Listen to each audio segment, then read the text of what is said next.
Hey,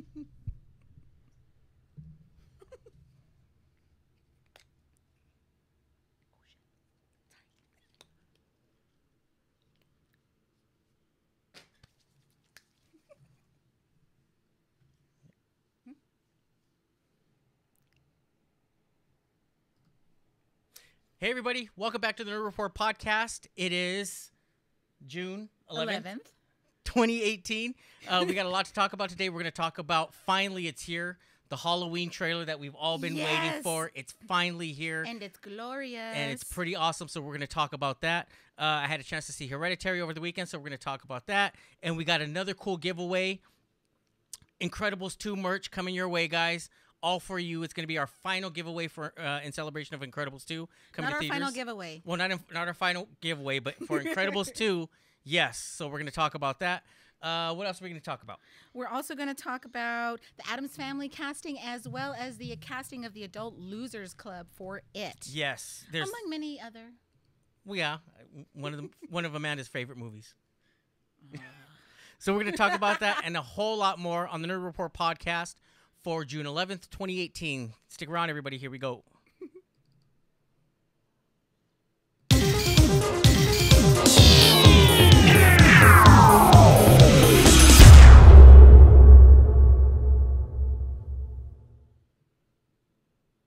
We're good. Hey, everybody. Thanks for hanging out. Thanks for being here with us on a Monday evening. It's 7:04. I liked the little graphic we used right in the beginning, letting you know that we were here and that we're online. So, first things first. Hey, everybody, all of our regulars and anybody new that's here. I see Travis. Let's see, Robert Knott Garcia, Caprice. Who else is here? Inigo Montoya, Stanley. What's up, YouTube? Hey, there's Julio there. It's like Romper Room. Remember Romper Room? I do remember Romper Room. I see Mark. He just dated both of us. Dang it. And Robin, I see Baby Girl in there. Hey, what's up, everybody? Thank you for joining us. Yeah, thanks for hanging out, everybody. Thanks for always tuning in and hanging out with us. It makes our Monday nights much more bearable and enjoyable. Oh, hey, and I see a new name here. Courtney Jordan. Welcome. Hashtag what's up, nerds. Hey, what's happening? Thank you for joining us. We hope you have a good time.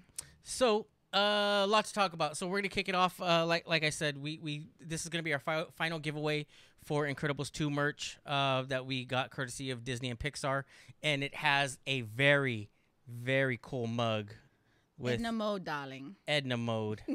I never look back, darling.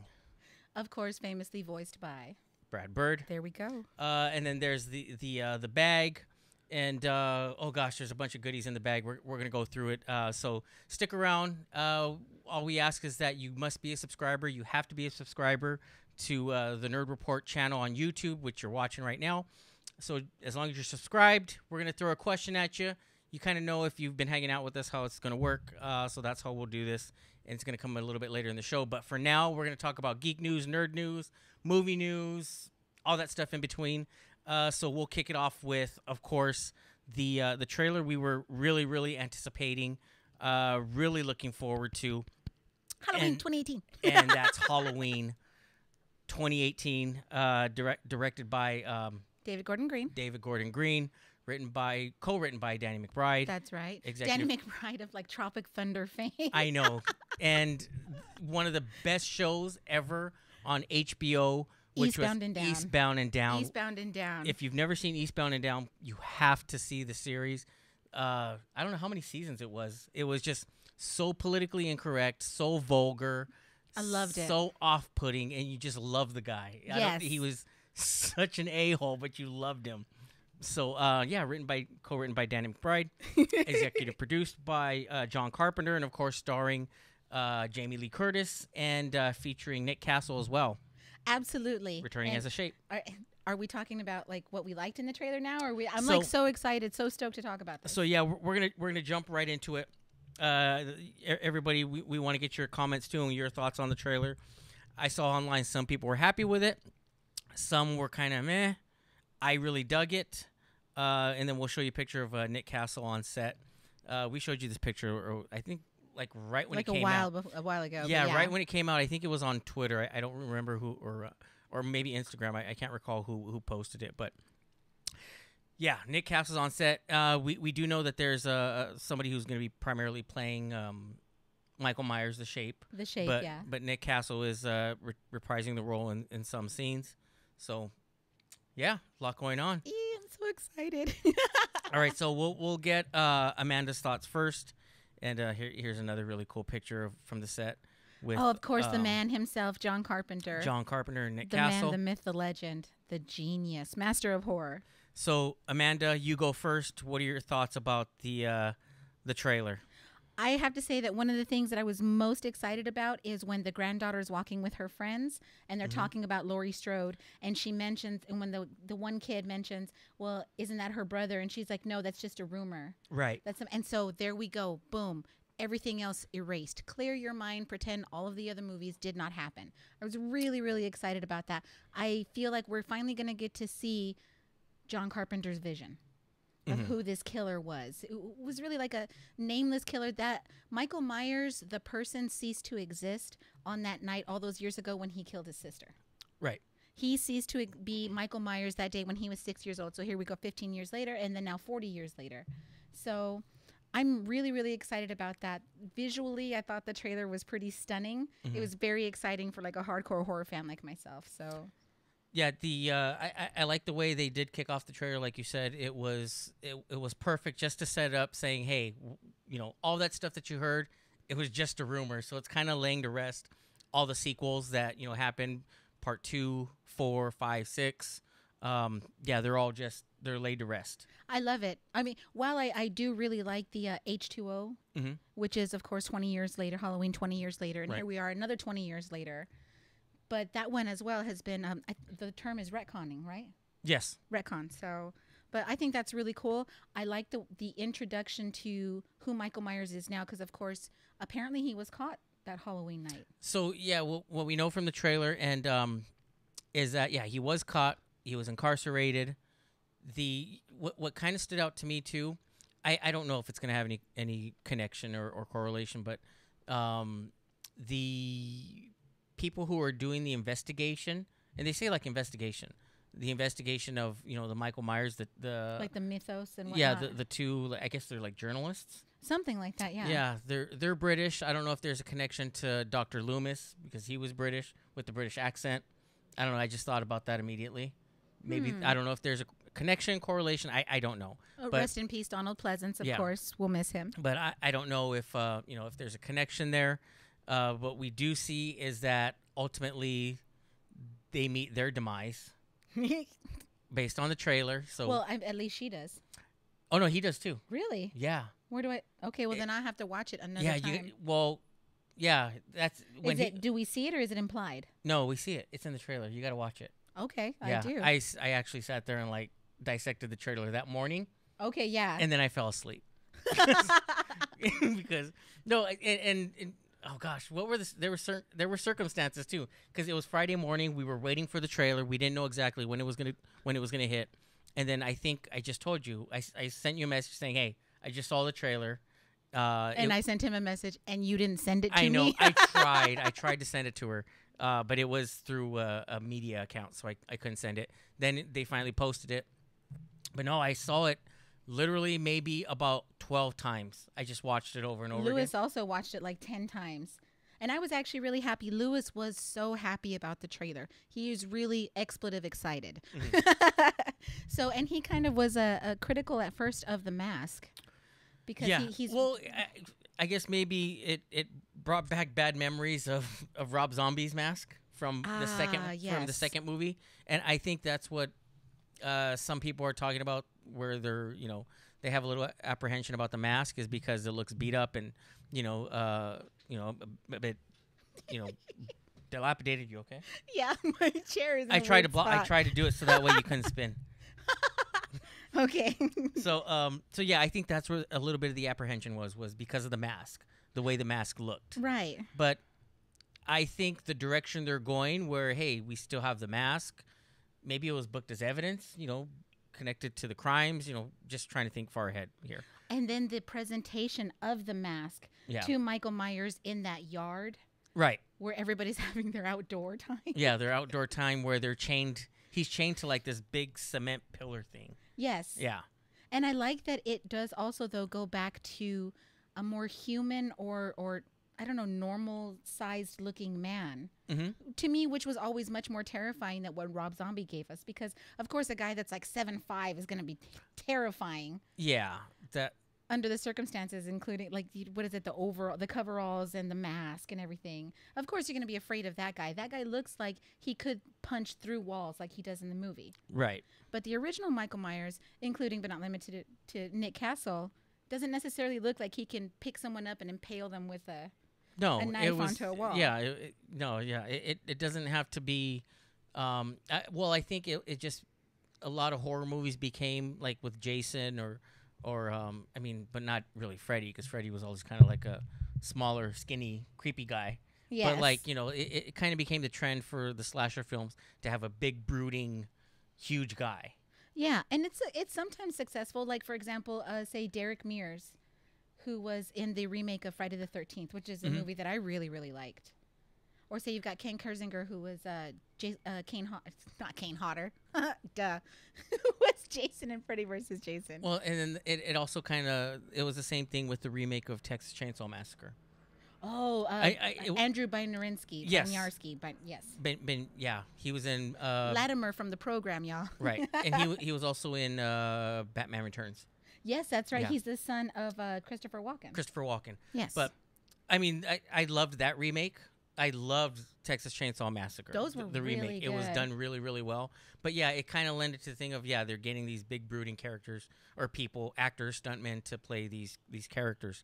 But it looks like it may be a little bit more of a throwback with Michael Myers, where he just seems human. Yes. And is just a psychotic killer. Unassuming. That's the word I was looking for. Like, right. Unassuming, just kind of. And we have, of course, some comments on here that we can't pass up. So let's see. Let's let's see, where is it? We'll start where Travis Hayward, the scene in 5 where Dr. Loomis calls out Michael in the woods telling him to come home is one of my favorite scenes in any movie ever. It's a good scene. It is a good scene. Yeah. I always loved everything that involved Dr. Loomis. Donald Pleasance really brought a passion to the role. Yes. Let's see. Robert's saying he can't wait till October 19th. What's Up YouTube is saying she can't wait for the movie. So many good movies coming out this year. Yeah, there are. There's a lot of good stuff coming out. But I'm genuinely looking forward to it. I thought the trailer was really good. Yes, I and really liked it. I want to take a moment to thank Activia, because Jamie Lee Curtis is still rocking it. Gee, Manie. She looks incredible. So, yeah, we'll see. We'll see where it ends up. But, I mean, it looks good. I know it was reshoots this week, right? Reshoots? Yes, starting today. Oh, yes. shoot. It's starting today. Today, yeah. We talked about it last week. So there's reshoots going on, and they're doing it in South Carolina. Yes. South Carolina. That's where the reshoots are happening. So there are reshoots this week. So, I think they're just kind of tweaking the ending or tweaking certain parts of the movie. And we had recently talked about Danny McBride and a quote that he made talking about that they at one point considered making the sequel at the same time. Oh, we were chatting about it last night. So, I have it on I still have it. Let me go back to it really fast. So here's the only thing that does concern me. And I told you that it did concern me. I know, but now we have to tell them. I know. We'll tell them. Let me pull it up right away. So in essence, what he was saying was that they had planned at one point to shoot it a la Lord of the Rings. Yeah. It was going to be back to back, and it was. I mean, I guess the movie was going to be so big that they were going to do a part 1 and a part 2. So that not that is concerning to me. I mean, I guess the scope of the story was so big initially, and then they kind of thought, well, let's scale it back a little bit. Let's just focus on this movie. So there is a direct quote from Danny McBride. I'm going to have to twist it.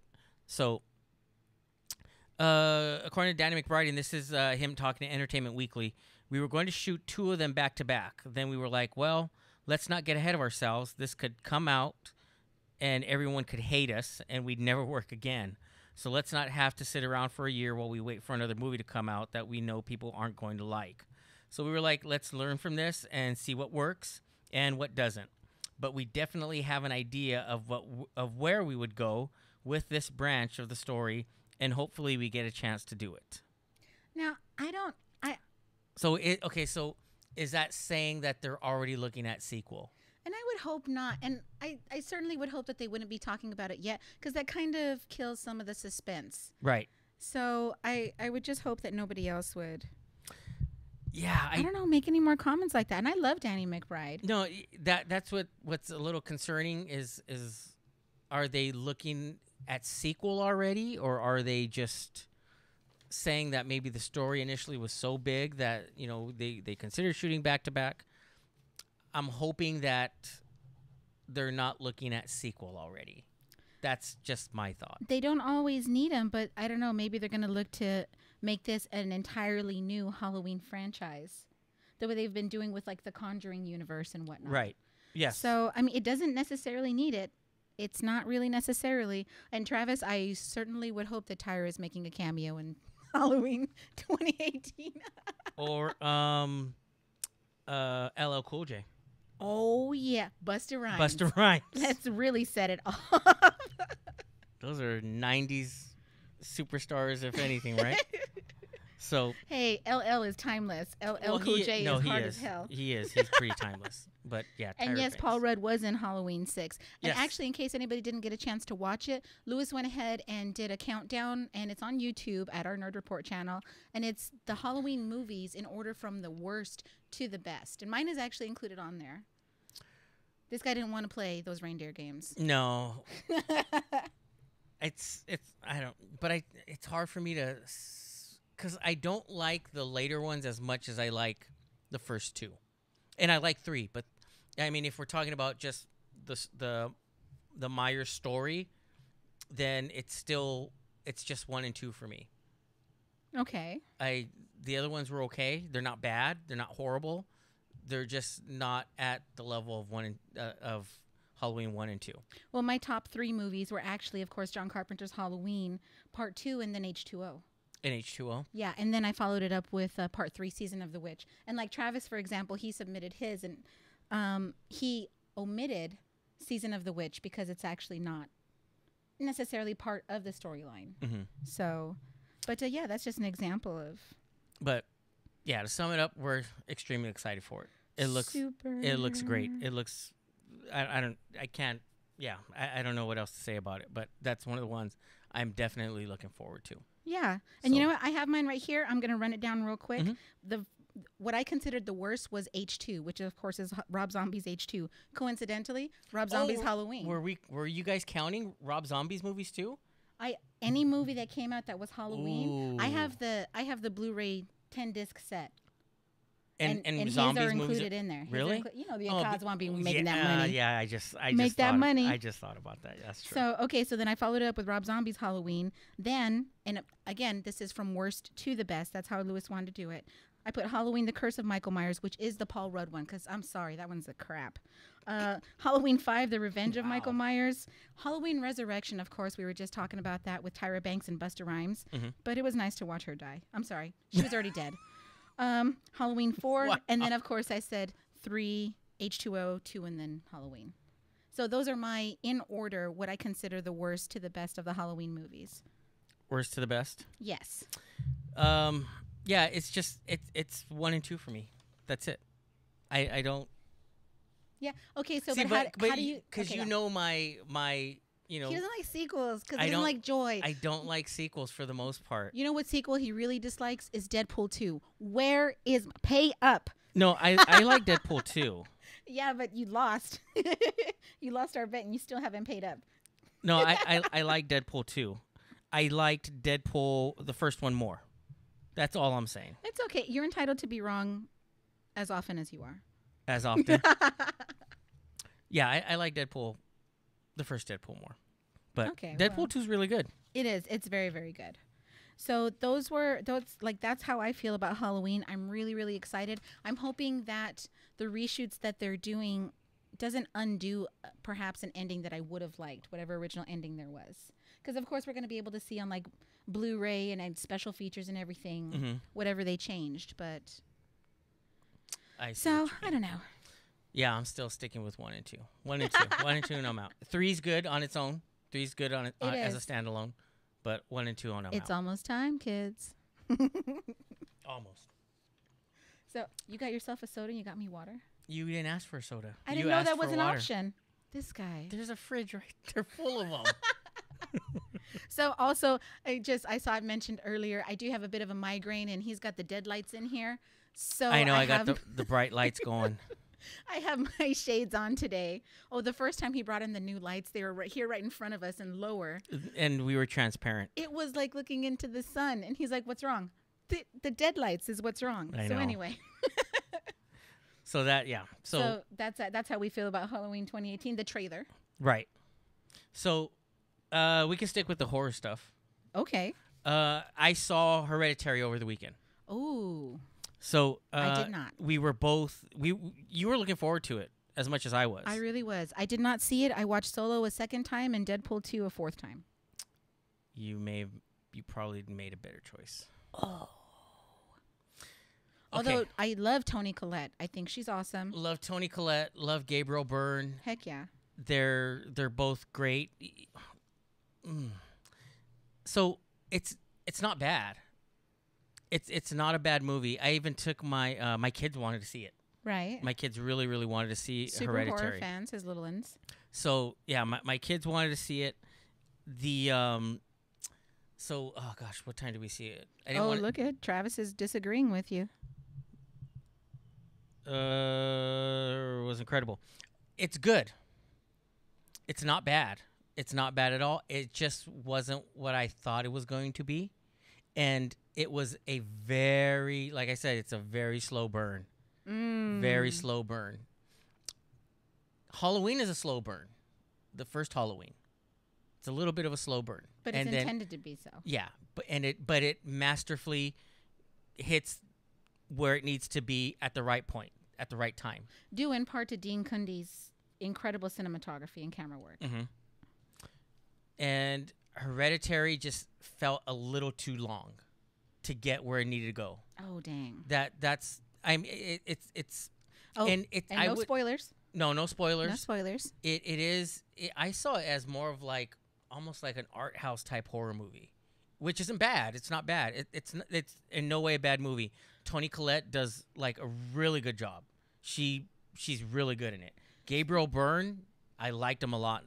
Oh my gosh, I can't remember the little girl's name. She's a newcomer. Oh, it's gonna escape me, and I can't think of it. So, would you compare it, say, to a movie like Diabolique or The Devil's Backbone? But Devil's Backbone is really good. Yes. My only problem with Hereditary is that it just took a little too long to get there. Okay. That was my only. It was really good. The writing is good, and it really sets the tone and the mood for what these people are feeling. Especially the Toni Collette's character. I can't recall her name right off the bat. I know. And I don't really know details about it because movies I'm really interested in, I could try to stay away from all information. The daughter who plays Charlie, the little girl, she's really good, and the son Peter, but it's infused with.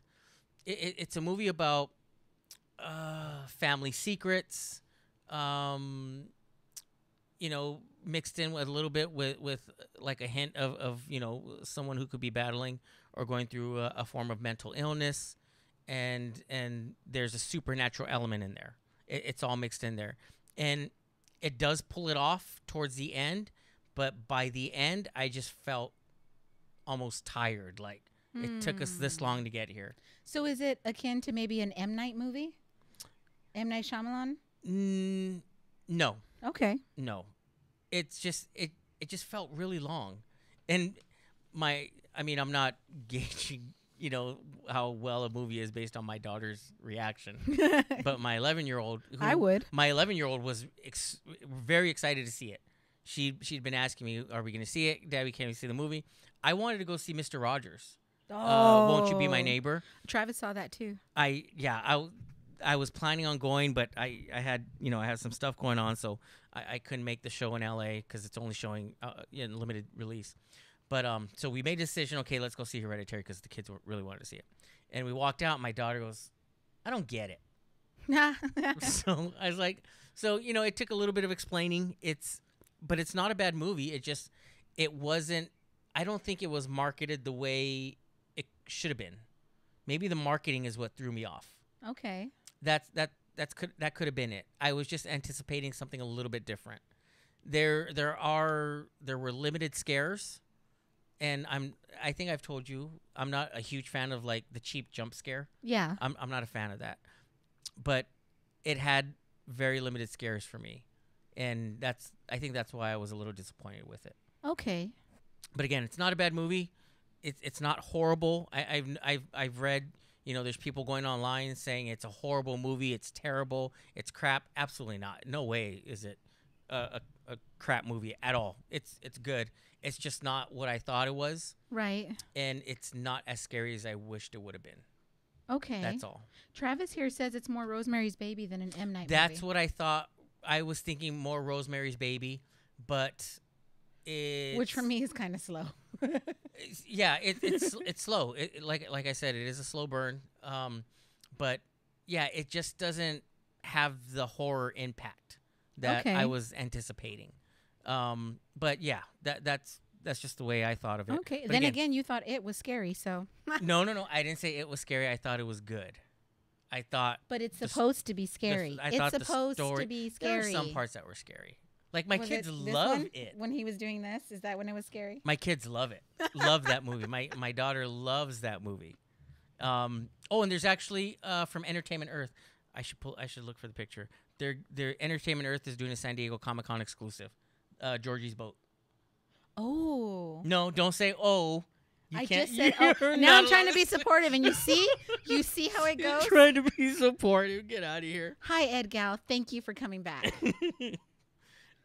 This guy. So anyway, you mentioned "Won't You Be My Neighbor." Travis saw it. Yeah. So I wanted to see that. I'm seeing it this weekend. I'm going to see it this weekend. So he says. No, I'm. Well, I'm actually going on Friday. I'm going to go to the Skirball Center. I'm going to Skirball Center on Friday for for the Jim Henson exhibit. For the Jim Henson. It is not the Muppet exhibit. Mini Muppet Museum. It's the Jim Henson. It's a Jim Henson exhibit, but it's Muppets. It's Muppets. Come on. Jim Henson. That's why I'm going. But yeah, I'm going to Skirball Center Friday, and Saturday or Sunday, I have to make plans to go see "Won't You Be My Neighbor." Sunday's Father's Day. It should be about what I want to do, right? I don't know. You're not my dad. Well, you're not my daddy.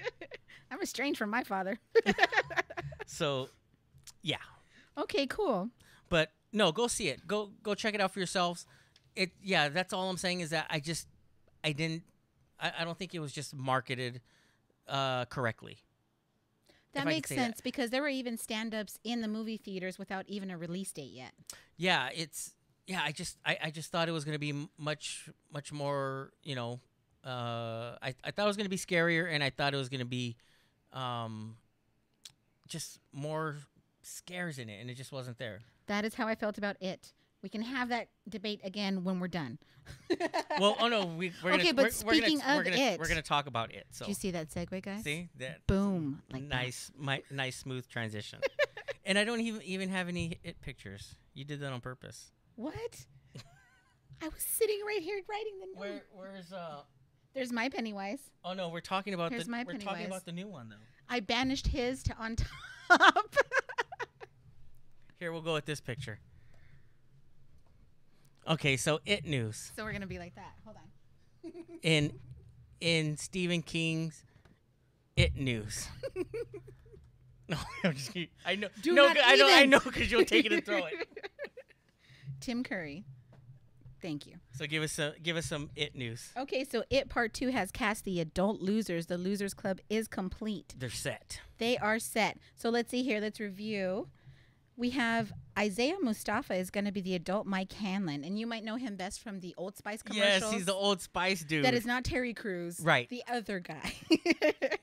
Yeah, you should see those commercials on YouTube. He's really, really good. And even the one with him and Terry Crews in it. together. Yes. Is very funny, but I didn't see that one coming at all. No. Let's see. Of course, we all knew that Jessica Chastain pretty much since day one was going to be Beverly Marsh. Still saying Amy Addams. And yeah, I liked Bryce Dallas Howard myself. So James McAvoy is going to be Bill Denbrough. That's a good. I could see it. I could totally see it. I like the actor very much. James McAvoy could pull it off really well. I like the actor very much. One of my favorite movies of his is actually Wanted with Angelina Jolie. You like that movie? I really like that movie. I thought it was okay. Then again, I like action movies. So James Ranzone is going to be Eddie Capsprack, and he's from Sinister and Sinister 2. He's the deputy, and also he was in Prom Night. Mm-hmm. And then Andy Bean will be Stan Uris, and Jay Ryan will be Ben Hanscom. I'm good with it. I think it's going to be good. I'm happy with it. I don't know. I'm not happy. I still say Amy Adams. I totally see Amy Adams as the adult version of Beverly Marsh. That's one of the things that we have agreed upon was that neither of us saw Jessica Chastain. No. And Andy, how do you say his last name? Muschietti? Muschietti. He actually worked with her on Mama, which was kind of... I know you didn't like it. It's kind of an anticlimax. If you did like it, I'm about to lose respect for you. It's okay. It's not bad. See, I don't like to say movies are bad because it's art and art is subjective. I wish you could hear. I wish you could see messages that we exchange when he's crapping on my movies. So lying. No, that's not true. That's so not true. Look at Courtney here and Robert, not Garcia, both said Wanted was awesome, and I loved Wanted. So I thought it was. No, it's okay. We win. It's okay. It's not like it's not the kind of movie like if you're scrolling through your channels, and then you would stop and say, "Oh shoot, Wanted's on. I'm going to see it." Speak for yourself. Like Step Brothers is like that for me. See, and I don't watch that. You've never you've seen what's happening You've right seen here? Step Brothers, though, right? No. You've never seen Step Brothers? I've seen parts of it. I've not Will seen the Ferrell whole movie. and trust me, John C. Reilly. Yeah. Oh I my know. gosh, Richard really? Jenkins and yeah. You don't like it? No, I just haven't sat down and watched it. Oh I did my like the gosh. Adam Scott part where they're like harmonizing. Yes. In the it's car. So stupid. I know. Yeah. Bring it home, buddy. I need you to bring it home. So stupid, annoying. So, but that's the casting for It Part 2. And I'm going to say what I kind of talk about the original or the first part that they did not so favorably. And yet here I am. I'm going to go into this part 2 hopeful that it will raise my opinion and how I feel about the first one because I was so disappointed with that. We're gonna go. We're going to the red carpet again. We're gonna go. We're gonna go see it. It was black. Oh, you know what I mean. It was cool. It was a really, really cool premiere. It was a cool experience, right? We got to attend at the Man Chinese. So I'm bragging for both of us right now. TCL Chinese. TCL. Oh, it's TCL. I know. I still call it Man sometimes too. The theater next door is that. That is the Grauman's Chinese. Sorry, it's always going to be that to me. I know. No, So- I agree.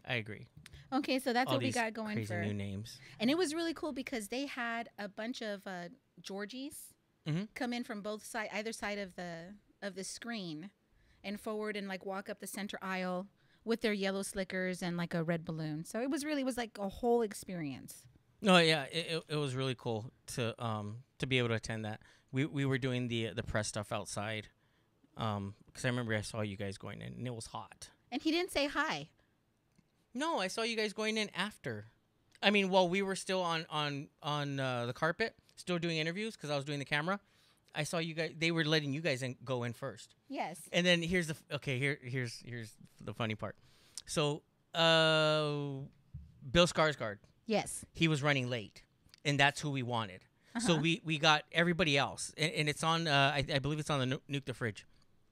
So we're on the carpet. It was myself, Lewis, and Lisa, and Lewis is doing interviews. We're operating the camera. We're doing all that stuff, and so we're waiting for Bill Skarsgård because he's running late, but we're getting everybody as they're coming down the line, and so.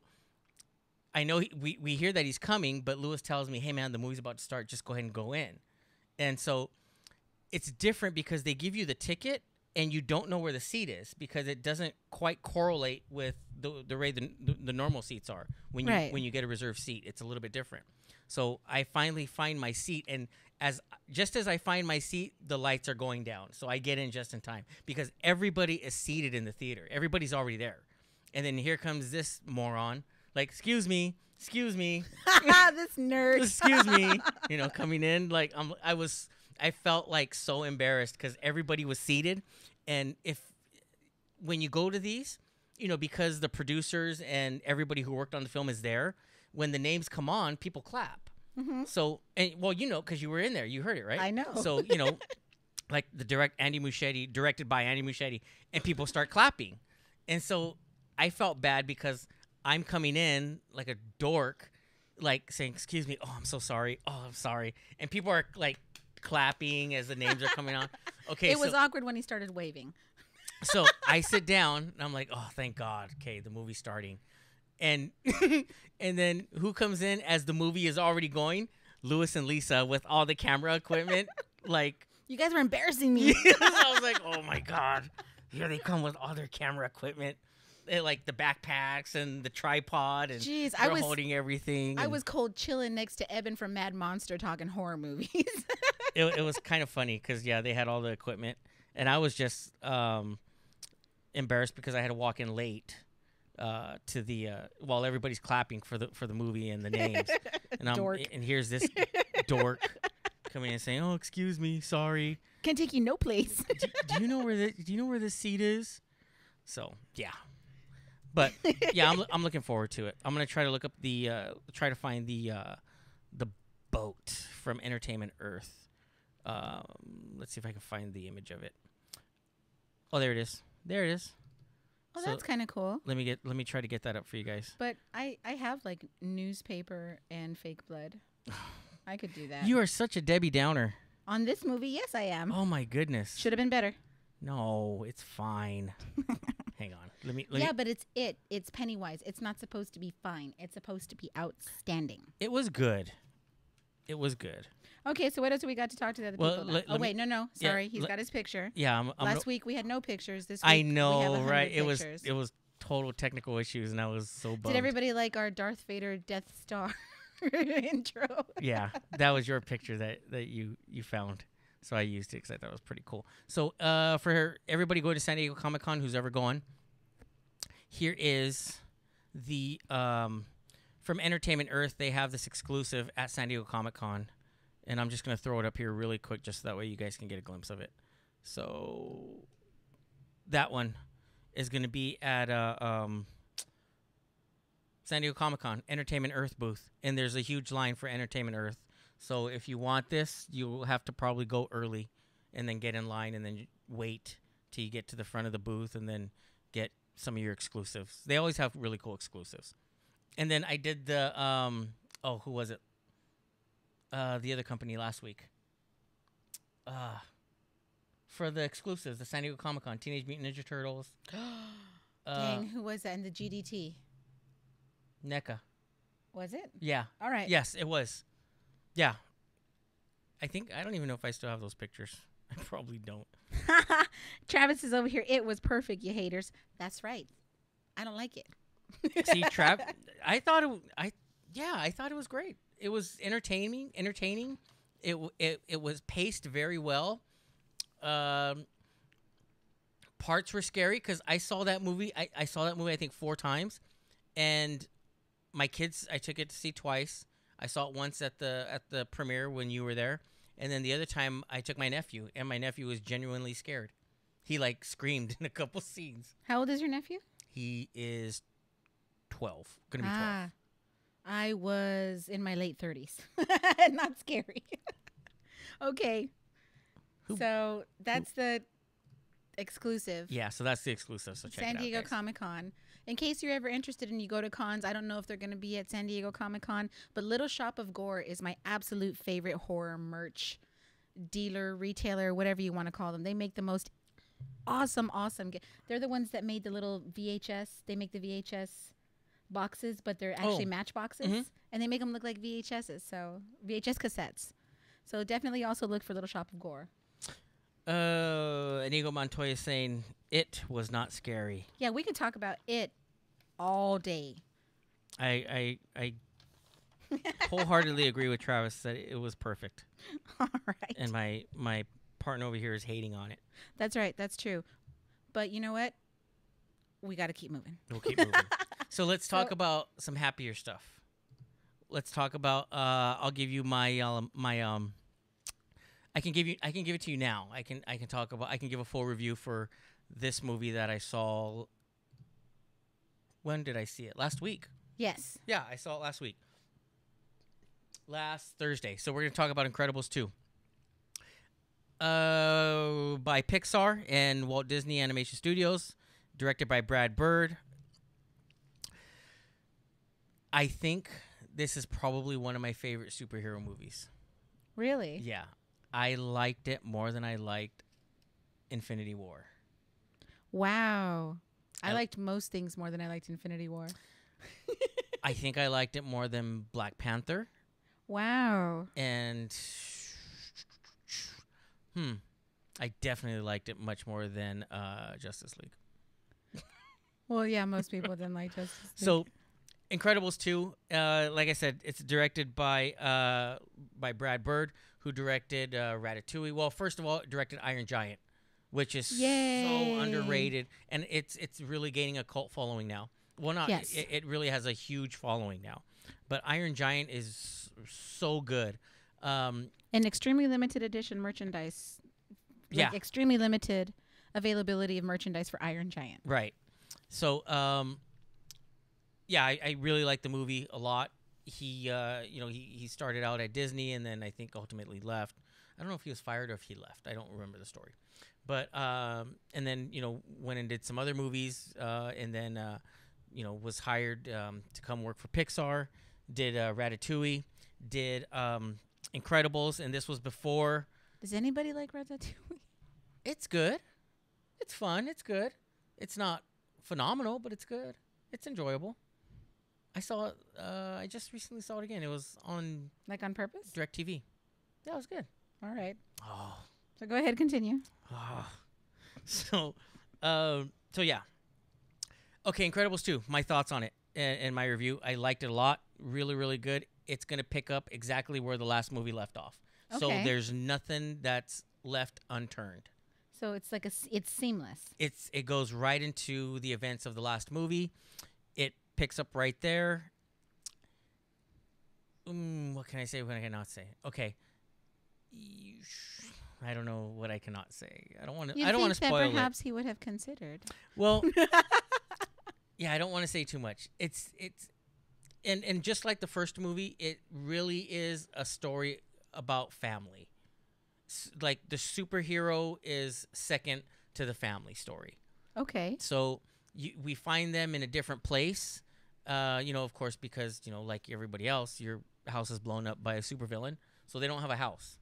So they're moved into they're actually living in a motel. Oh dang! Yeah, so they're living in a motel. It takes some adjusting for them as a family unit to deal with these superpowers because the kids got a taste of being superheroes from the last movie. Right. So now they're like, we don't want to be kids. Well, I mean, we don't want to go to school and do all these things. We want to be superheroes. Right. So that's the problem is that Dash now wants to be a superhero full time. Violet is still kind of struggling with her, her identity as far as, her being a little bit more assertive and being a little bit more confident. And the Pars are still, well, yeah, financially they're struggling. That's why they live in a motel. So it's with Bob Odenkirk and Catherine Keener.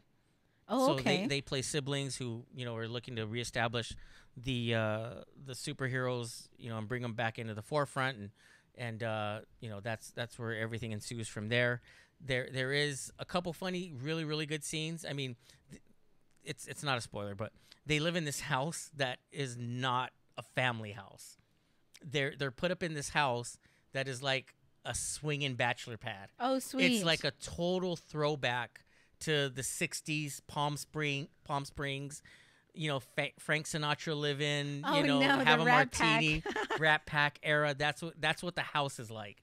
And so it's not designed for kids. So Nice. yeah, it's really good. You have to see it. Go see it. Go see it several times. You'll like it. You'll really like it a lot because the basis of the movie is basically the family unit, and them being superheroes is second to that. But I really liked it. Really, really, really liked it a lot. Sweet. I think it's probably one of my favorite summer movies. Okay. It's really up there. Actually, the first Incredibles movie is on your list of top 5 Pixar films. Yeah. It was not on mine. No, but it's on yours. It is on mine. I like the style. Love the music, the big band. Kind of spy music kind of thing. Style wise, it's the same as the first one. The only thing now that's different is the technology has caught up with them telling the story. So the colors are more vibrant. The action scenes are more fluid. Brad Bird is able to tell a really, really good story using technology, and it's not the other way around. If you can know what I mean. He doesn't use technology as the crux of his movie. Right. He uses it to tell a really, really good story. Okay. So, anybody gonna go see Incredibles 2 this weekend? I'm taking my youngest and his bestie who's moving away. So we're gonna go check that out on Friday. Inigo Montoya is saying I was reading online that they were waiting for the right script. Well, they are. I got to speak, and that interview's not up yet because it's still a spoiler. But they already had the story from the first movie, so they already kind of knew where the story was going to go. There really wasn't too many incarnations of a story or where this movie was going to go. But it was already kind of set. But there were little things like Brad Bird talked about when he made Incredibles. There wasn't a big superhero thing. Right. Superheroes were not a thing.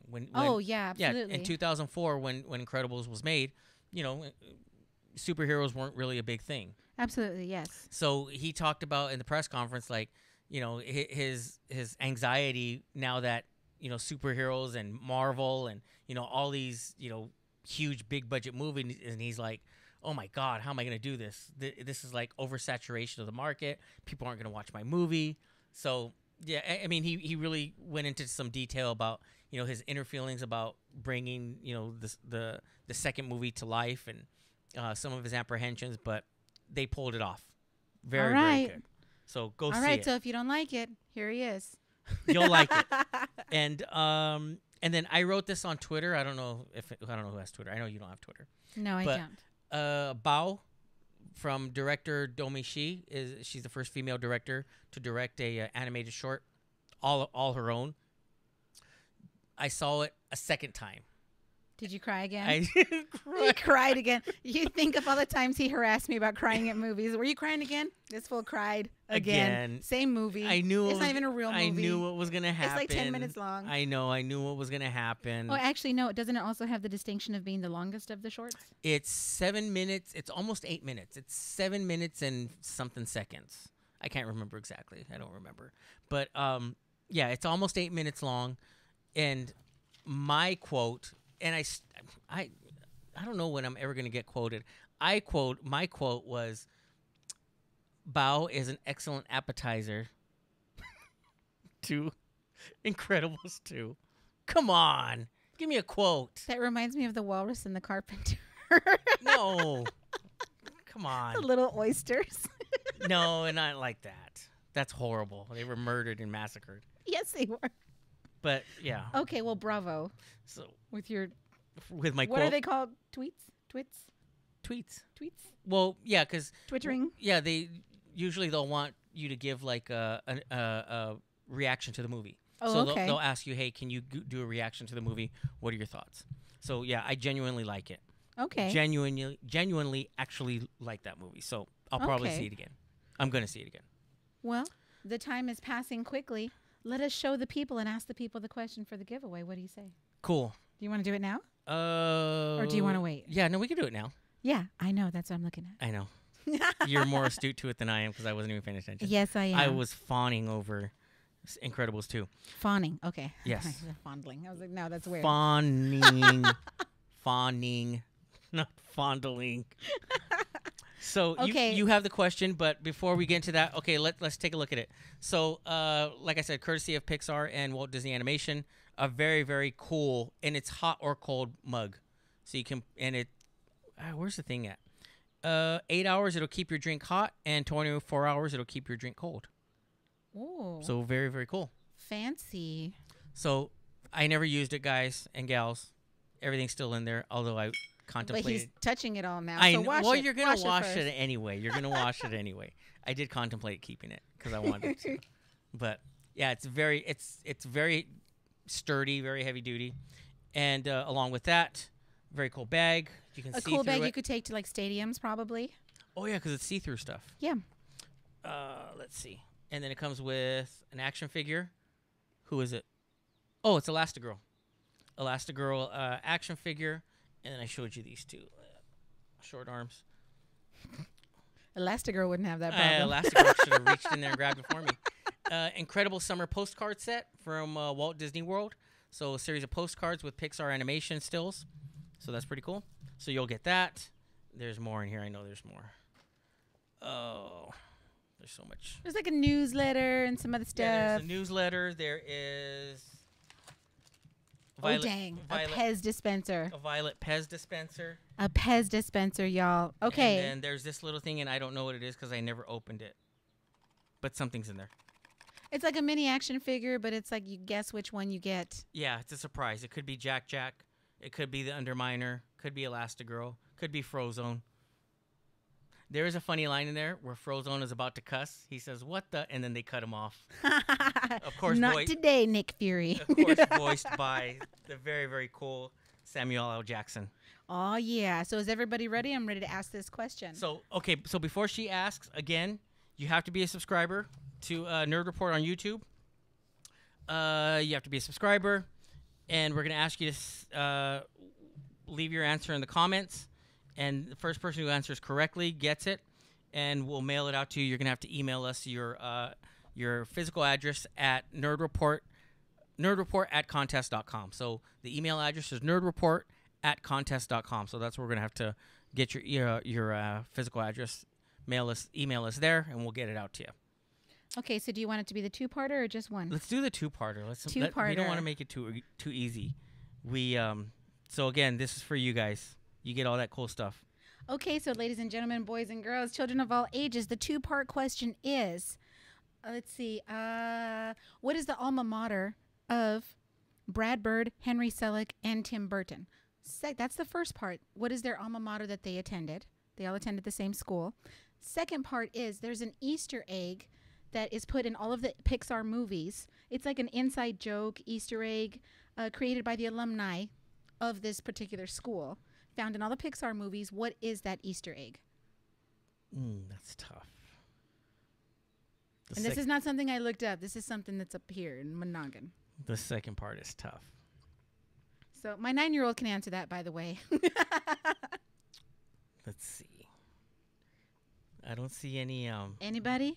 Again, what is the alma mater? The school attended by director extraordinaire, stop motion pioneer Henry Selick, Brad Bird, and of course the illustrious Tim Burton.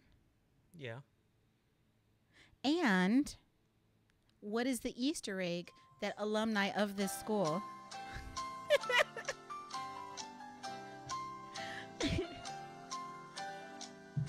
Okay, Edgal, you have part of it correct. The school is incorrect.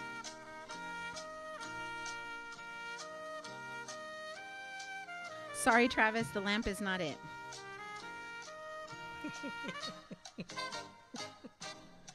California Instagram of the Arts is not correct either. Instagram of the Arts? Sorry, not the Luxo Junior lamp. This is a very specific Easter egg that they put in there. Edgal gets it. California Institute of Art, also known as Cal Arts A113, is the Easter egg that's placed in each of the Pixar movies. And it's actually the classroom used by graphic design and character animation students, including but not limited to Tim Burton and Brad Bird. Ed Gale got it. Yep. Right before Daniel Gutierrez.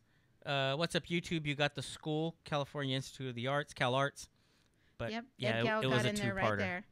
So, and Luxo Jr. the lamp is, of course, featured in everything, but this one was very specifically tied to who came from Cal Arts and A113. So definitely look it up, and you can see the different movies and where it's located. So everybody give Ed Gale a congratulations. He gets it.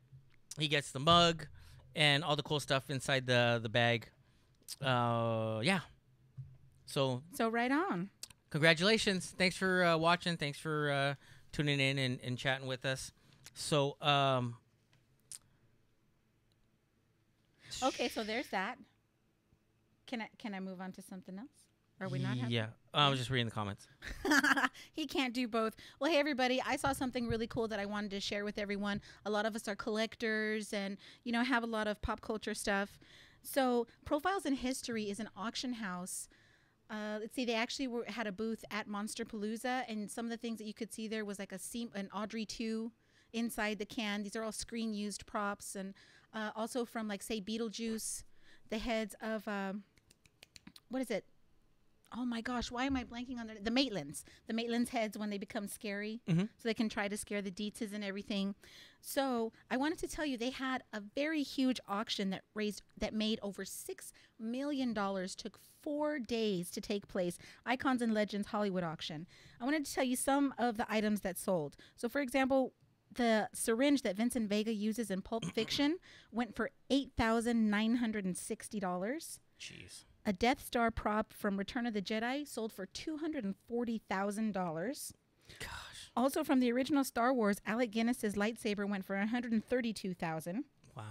Ben-Hur's a chariot from the movie Ben-Hur, which was the first to use like the CinemaScope and the widescreen, that went for $144,000. Let's see, from Texas Chainsaw Massacre Part 2, one of Leatherface's chainsaws, $35,200. Wow. And that's from the second one? Yes. And one of the ones that I was really excited to see and most interested in, one of Cesar Romero's costumes, Joker costumes from Batman 65, went for $89,600. Oh my goodness. And again, these are only some of them from a 4-day long auction. So I thought that was interesting, wanted to share it with everybody, just some of the items that were sold. Good? Yeah. All right. So let's open it up. We'll talk about anything you guys want to discuss. Anything you guys want to mention. Anything you guys want to talk about on television, movies. There we go. Yeah. So, and everybody, anybody? Hey. And while we're waiting for everybody to join us, the Addams Family movie is coming out. That's from MGM, and their voice cast was just announced. And it's actually really pretty good. Oscar Isaacs is going to be Gomez. Charlize Theron's going to be Morticia. Chloe Grace Moretz is going to be Wednesday. Finn Wolfhard will be Pugsley. Oh. Yeah, from Stranger Things and It. Stranger Things and It. Of course, he's Richie Tozier. Nick Kroll will be Uncle Fester, and Bette Midler is going to be Grandmama. Oh, that's cool. And it was actually pretty amusing. Again, the cat. Okay. It was pretty amusing, but apparently Marlee Matlin, via her Twitter, volunteered to be the voice of It. Or excuse me. Thing. Excuse me. So that was kind of interesting. That's kind of funny. And Robert Knott Garcia says that there's a new Predator TV spot. I didn't get a chance to watch that. I intended to watch it before we got started. Oh, I didn't know there was a TV spot. Well, a second one, yeah. Yeah. Oh, okay. So, and then what is some other stuff? Like, there's a Top Gun 2 is happening. Do we really need to see Tom Cruise play volleyball without a shirt? I feel the need. Oh, God. I read that, like, I think enlistment was, like, through the roof to be, what was he, like? He was in the Navy, right? Navy pilot? Okay. Yes. Yeah. But I heard, I remember reading, like, the enlistment went through the roof. because guys wanted to be Navy pilots. Come on. Hey, but also Bill and Ted 3 is happening too. That's kind of exciting. That's actually pretty cool. I'd see that. I'd want to see that.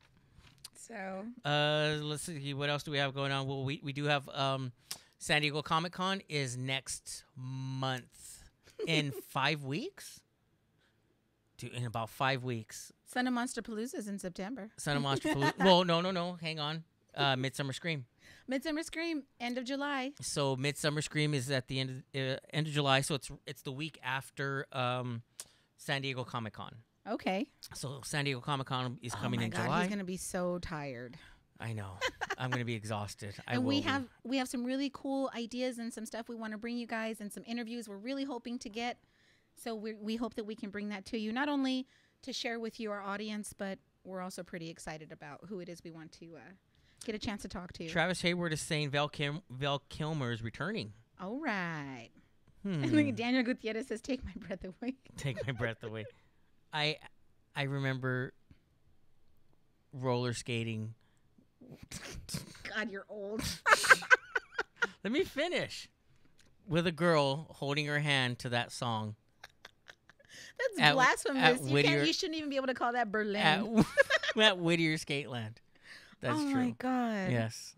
It was during the summer. I remember that. That was so disappointing that the same group that made the song like No More Words in the Metro. I know. And then they Take My Breath Away. Get out of here. Terry Nunn needed money. Dang. So I don't know who wrote the song, but I don't know if she wrote it or somebody wrote it for her, but made a ton of money. Well, besides those two, Lego Movie just dropped their trailer. Oh, okay. Lego Movie, the second part, Lord and Miller. Looking forward to it. Teen Titans Go to the movies. To the movies is coming in July. Julio, who's over 10 years younger. It's like, what's roller skating? Gutierrez what's a roller skate? Daniel Gutierrez is even younger than that. What's a roller skate? That's horrible. How dare you crap on my love affair when I was 11 years old? Inigo Montoya says, "You lost that love and feeling." How dare you? It's horrible. Oh, and then Dave is saying nothing wrong with roller skating. Exactly. That's what I'm saying. Nothing wrong with roller skating. Thought I was in love. Leave me alone. Like the chick with the Alice in Wonderland. And then there was the what? The one with Alice in Wonderland. You remember that story? Why did you read Alice in Wonderland? Oh. To impress a girl. Yeah. We're not going to talk about my failed love attempts. You started it. Through junior high. You guys ever notice that when he's like, "I don't want to talk about that," you brought it up? It's probably because it's like a horrible memory of my failures at life and learning. He wants to fat beach that conversation. Yeah, let's fat beach that whole conversation. We're not going to talk about that. Okay, and I've actually seen on here a couple of times also Hotel Artemis. I didn't, I wasn't that excited to see it. I really wasn't trying to make an effort to see it, but I've heard some people kind of liked it. Yeah, Robert Knott Garcia was on here talking about it, and I know Caprice had gone to see it as well. Yeah. I don't know. Gutierrez now is talking about Kenny Loggins and Danger Zone. Oh. Kenny Loggins, I'm all right. Caddyshack. Danger Zone. I'm going to put on some aviator sunglasses. When I put on aviators, I pretend to be Bruce Lee, not not Maverick. Not Maverick. Then again, Lestat, you are the fan. Travis Hayward's talking about Palm Springs Comic Expo. It's coming June 23rd. So that's in a couple weeks, right? It is. Yeah, that's coming. Today is the 11th. Today's the 11th. So yeah, a couple weeks. So, and look at Dave here. Hey, Dave, what's up? I thought you weren't with us. Glad to see you. Somebody find I Mojito. We miss you, girl. She's at The Incredibles.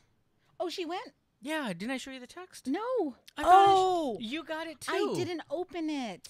I was here working. Sorry. Crystal. Sorry, girl. You know I love you. Wow. Oh, Tag is tomorrow in Burbank, and I actually have. Oh yeah. So I have passes for Sicario as well. Oh, you do? I have passes for Tag and Sicario.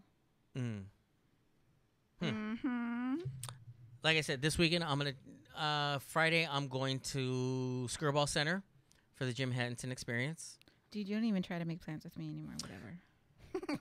And sometime Saturday or Sunday, one of those days, I have to see Won't You Be My Neighbor. I have to see it. Absolutely. I need to see that movie.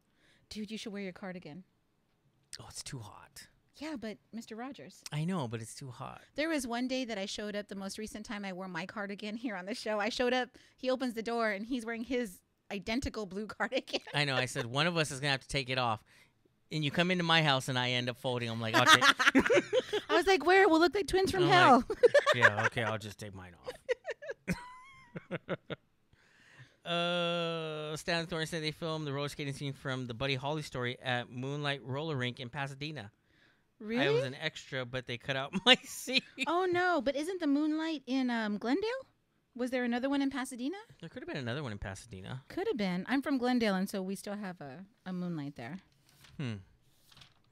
Let's see. Is there anything else? What else? Okay, well, again, Lego Movie. We talked about that. Bumblebee movie. Anybody watch that trailer? I didn't get a chance to see that. I'm not interested. I'm Transformers out. I'm done. We got to have a conversation because I don't understand you. It's Transformers. And yet you were so hyped up about Solo. No, I was never super hyped. But you were super supportive of it. No, I thought Solo's not bad. I saw it for a second time. I know. I thought it was great. I think you've seen it as much as I have now. Well, yeah, but I paid. I paid for one of them. So, but I think, honestly, in support of Solo, and even Ron Howard made a comment recently, he really thought that people were going to enjoy it. I did. I think quite a few people are just too hard on it. No, yeah, I don't think there's anything wrong with it. It's good. So are you an Autobot or a Decepticon? You're an Autobot. I'm over Transformers. It's like the best ride at Universal Studios. Oh, no, it's a really good ride. It is. The ride is good. But, yeah, I don't know. I'm kind of burned out on Transformers. I don't think I'll Solo was good. I enjoyed it. That's cool that you finally got to see it, Gutierrez, considering that you bailed on the screening. We'll leave that to you. I don't know what you're talking about. Travis Hayward saying Bumblebee looks okay, but I just felt like that franchise is a little too late at this point. Yeah, see? I'm a little burned out on it. I don't know. It would be like if they came with another Pirates movie. I think I could do that one for a minute.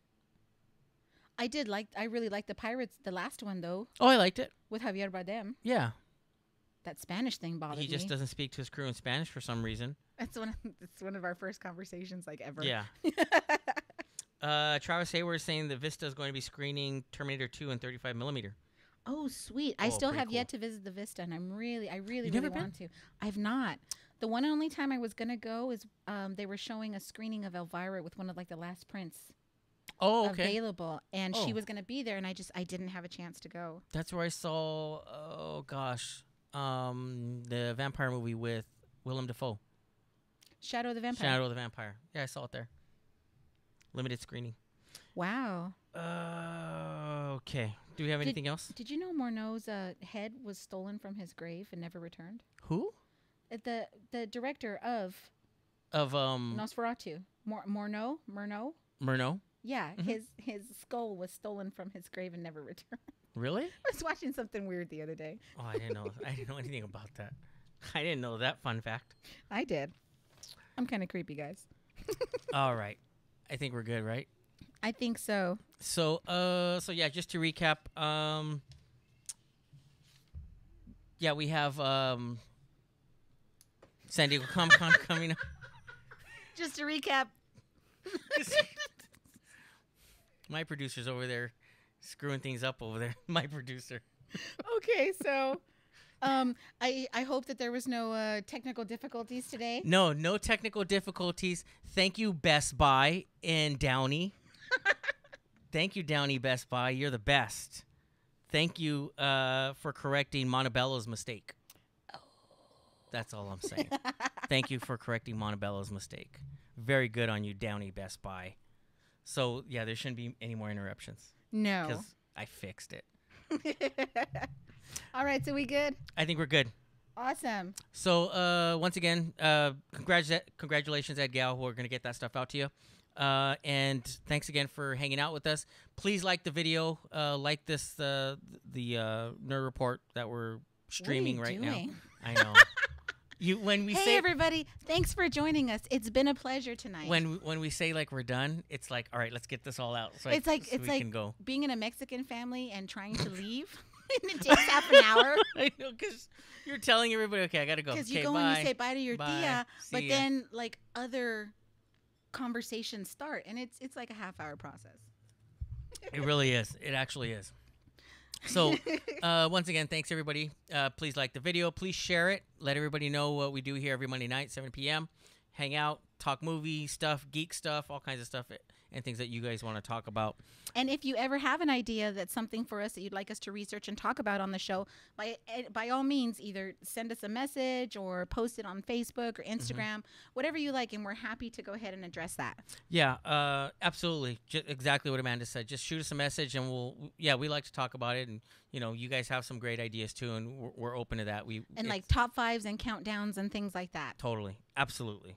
So let us know if there's anything that you guys want to talk about or cover when we're doing the Nerd Report.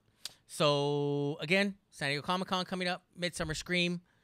Where's the Palm Springs Comic Expo, June 23rd. And then we have Son of Monsterpalooza. So that's gonna take you all the way to fall. Well, I'm kind of hoping to get to Mad Monster in Arizona, too. That's in July. Oh, that's right. I'm hoping to be there. You need a road trip. Yes, sir. Any takers? All right. So thanks again for joining us live Mondays, 7-ish from Broom Closet on the Death Star. Sometimes Spaceball 1. Always here. Thanks again for everybody for hanging out. Thank Appreciate you so much. And I want to give a quick shout out to Robert Not Garcia because we use Nerd Out and he's the one that originated that. So he created it. He created that, and I just wanted to give credit where credit is due. Yeah. So thanks, guys. Thank you. Nerds out. Nerd out, guys. See you later.